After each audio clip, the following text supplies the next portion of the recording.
আগা ডগা খেয়ে এবার খোসা খাওয়ার পালা। খোসা বলে ফেলে না দিয়ে একদিন এভাবে একটু পুরু খোসা রেখে খুব পাতলা করে কুচো করে নিই। এরপরে প্রেসার কুকারে সামান্য একটু জল দিয়ে জল ফুটে উঠলে তাতে ওই কুচোনো লাউয়ের খোসা দিয়ে দিন। 3টে সিটি দিলেই ব্যাস মোটামুটি সেদ্ধ হয়ে যাবে। এটাই চাই, একেবারে গলে গেলে কিন্তু চলবে না মোটেই। জল ঝরিয়ে নিয়ে জলটাকেও সংরক্ষণ করব, পরবর্তীতে কোনো রকম স্যুপে ওটা কাজে লেগে যাবে। আর এই সেদ্ধ খোসাটিকে পাত্রে তুলে নেব। গরম থাকতে থাকতেই কিন্তু একটা গ্লাসের পেছনে করে এগুলোকে একটুখানি ভেঙে নেব।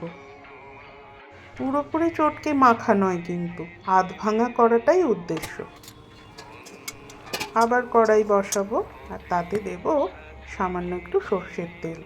এরপরে হাতে করে কচলে দেব কালো জিরে। এভাবে হাতে করে ডলে নিলে গন্ধটা আরও সুন্দর বেরোয়।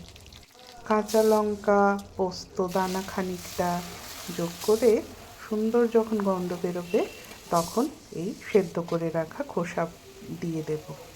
এরপরে নুন স্বাদ মতো, খানিকটা চিনি, এই সমস্ত দিয়ে স্বাদটা ব্যালেন্স করে নেব। ভালো করে নাড়াচাড়া করে একটু মাখা মাখা ভাব থাকতে থাকতেই খানিকটা পোস্ত বাটাও যোগ করব। এই ধরুন 1 চামচ মতন, এতে আরও বেশ মাখো মাখো ভাবটা হবে। ব্যাস এটুকুই। এতেই কিন্তু খুব সুস্বাদু হয় এই খোসা ভাজা। গরম ভাতের সাথে একদিন বানিয়ে ফেলুন তো চট করে, প্রশংসা নিশ্চয়ই পাবেন।